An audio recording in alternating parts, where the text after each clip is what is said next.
Assalamualaikum warahmatullahi wabarakatuh. Izinkan kami dari kelompok 8 akan mempresentasikan model-model desain pengembangan pembelajaran.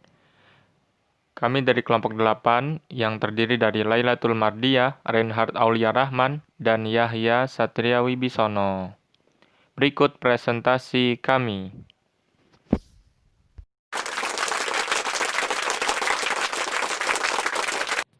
Halo kawan-kawan, perkenalkan nama saya Reinhard Aulia Rahman. Di sini saya akan menjelaskan pengertian model desain pengembangan pembelajaran.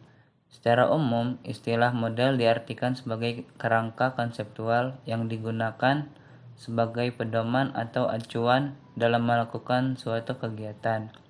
Model pembelajaran merupakan bentuk pembelajaran yang tergambar dari awal sampai akhir, yang disajikan secara khusus oleh guru. Sedangkan desain pembelajaran lebih merujuk pada cara merencanakan suatu sistem lingkungan belajar setelah ditetapkan dengan strategi pembelajaran tertentu. Herbert Simon mengartikan desain sebagai proses pemecahan masalah yang memiliki tujuan untuk mencapai solusi terbaik dengan memanfaatkan sejumlah informasi yang ada. Baik, selanjutnya saya akan menjelaskan pada bagian model-model desain pengembangan pembelajaran. Yang pertama ada model Dick and Carey. Salah satu model desain pembelajaran adalah model yang dikembangkan oleh Walter Dick dan Lou Carey pada tahun 1985. Model ini termasuk ke dalam model prosedural. Langkah-langkah desain pembelajaran menurut Dick and Carey adalah: yang pertama, mengidentifikasikan tujuan umum pembelajaran. Yang kedua, melaksanakan analisis pembelajaran. Yang ketiga, mengidentifikasi tingkah laku, masukan, dan karakteristik siswa. Yang keempat, merumuskan tujuan performansi. Yang kelima, mengembangkan butir-butir tes acuan patokan. Yang keenam, mengembangkan strategi pembelajaran.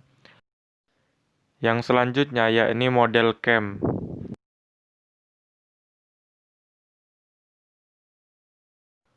Model CAM yakni menentukan tujuan dan daftar topik, menetapkan tujuan umum untuk pembelajaran tiap topiknya, menganalisis karakteristik pelajar, untuk siapa pembelajaran tersebut didesain, dan selanjutnya menetapkan tujuan pembelajaran yang ingin dicapai dengan syarat dampaknya dapat dijadikan tolak ukur perilaku pelajar. Dan yang terakhir, menentukan isi materi pelajaran yang dapat mendukung tiap tujuan. Berikutnya, model Assure. Apa itu model Assure? Menurut Heinrich et al. Pada tahun 2005, model ini terdiri atas 6 langkah kegiatan, yakni analis learners atau analisa pelajar. Menurut Heinrich et al. Pada tahun 2005, jika sebuah media pembelajaran akan digunakan secara baik dan disesuaikan dengan ciri-ciri pelajar, isi dari pelajaran yang akan dibuatkan medianya, media dan bahan pelajaran itu sendiri. Lebih lanjut, Heinrich 2005 menyatakan sukar untuk menganalisis semua ciri pelajar yang ada. Namun ada 3 hal penting dapat dilakukan untuk mengenal pelajar, sesuai berdasarkan ciri-ciri umum, yakni keterampilan awal khusus dan gaya belajar. Berikutnya, ada state objective atau menyatakan tujuan. Menyatakan tujuan adalah tahapan ketika menemukan tujuan pembelajaran, baik berdasarkan buku atau kurikulum. Tujuan pembelajaran akan menginformasikan apakah yang sudah dipelajari anak dari pengajaran yang dijalankan. Menyatakan tujuan harus difokuskan kepada pengetahuan, kemahiran, dan sikap yang baru untuk dipelajari. Select method, media, dan material. Pemilihan metode, media, dan bahan menyatakan ada 3 hal penting dalam pemilihan metode, bahan, dan media. Utilize media dan material and material. Penggunaan media dan bahan terdapat 5 langkah bagi penggunaan media yang baik, yaitu preview bahan, sedia lokasi, pelajar, dan pengalaman pembelajaran. Require learner participation, atau partisipasi pelajar di dalam kelas. Sebelum pelajar dinilai secara formal, pelajar perlu dilibatkan dalam aktivitas pembelajaran, seperti memecahkan masalah, simulasi, kuis, atau presentasi. Selanjutnya, evaluate and revise, atau penilaian dan revisi. Sebuah media pembelajaran yang telah siap perlu dinilai untuk menguji keberkesanan dan impact pembelajaran. Penilaian yang dimaksud melibatkan beberapa aspek, diantaranya menilai pencapaian pelajar, pembelajaran yang dihasilkan, memilih metode dan media, kualitas media, penggunaan guru, dan penggunaan pelajar. Perkenalkan, nama saya Lailatul Mardiah. Di sini saya akan menjelaskan tentang model EDIE. Model EDIE atau Analysis, Design, Develop, Implement, dan Evaluate. Model ini menggunakan 5 tahap pengembangan, yakni yang pertama, tahap analisis atau analisa. Tahap ini merupakan suatu proses mendefinisikan apa yang akan dipelajari oleh peserta belajar, yaitu melakukan needs assessment atau analisis kebutuhan, mengidentifikasi masalah, dan melakukan analisis tugas. Oleh karena itu, output yang akan kita hasilkan adalah berupa karakteristik atau profil calon peserta belajar, identifikasi kesenjangan, identifikasi kebutuhan, dan analisis tugas yang rinci didasarkan atas kebutuhan. Tahap yang kedua, yakni desain atau perancangan. Tahap desain ini dikenal juga dengan istilah membuat rancangan atau blueprint. Ibarat sebuah bangunan, maka sebelum dibangun harus ada gambar rancangan bangunan di atas kertas terlebih dahulu. Apa yang akan kita lakukan dalam tahap desain ini? Yang pertama, merumuskan tujuan pembelajaran yang SMART atau spesifik, measurable, applicable, dan realistic. Selanjutnya, menyusun tes, di mana tes tersebut harus didasarkan pada tujuan pembelajaran yang telah dirumuskan tadi. Kemudian, tentukanlah strategi pembelajaran yang tepat, yang harus seperti apa untuk mencapai tujuan tersebut. Dalam hal ini, ada banyak pilihan kombinasi, metode, dan media yang dapat kita pilih dan tentukan dengan relevan. Di samping itu, pertimbangkanlah pula sumber-sumber pendukung lainnya, semisal sumber belajar yang relevan, lingkungan belajar yang seperti apa seharusnya, dan lain-lain. Semua itu tertuang dalam satu dokumen. Tahap yang selanjutnya yaitu development atau pengembangan. Pengembangan adalah proses mewujudkan blueprint alias desain tadi menjadi kenyataan. Artinya, jika di dalam desain diperlukan suatu software berupa multimedia pembelajaran, maka multimedia tersebut harus dikembangkan. Atau diperlukan modul cetak, maka modul tersebut perlu dikembangkan. Begitu pula halnya dengan lingkungan belajar lain yang akan mendukung proses pembelajaran lingkungan belajar. Semuanya harus disiapkan dalam perkembangan tahap development ini. Satu langkah penting dalam tahap pengembangan adalah uji coba sebelum diimplementasikan. Tahap uji coba ini memang merupakan bagian dari salah satu langkah EDIE, yaitu evaluasi. Lebih tepatnya, evaluasi formatif, karena hasilnya digunakan untuk memperbaiki sistem pembelajaran yang sedang kita kembangkan. Tahap yang selanjutnya yaitu implementation atau eksekusi. Implementation adalah langkah nyata untuk menerapkan sistem pembelajaran yang sedang kita buat. Artinya, pada tahap ini, semua yang telah dikembangkan diinstal atau diset sedemikian rupa sesuai dengan peran atau fungsinya agar bisa diimplementasikan.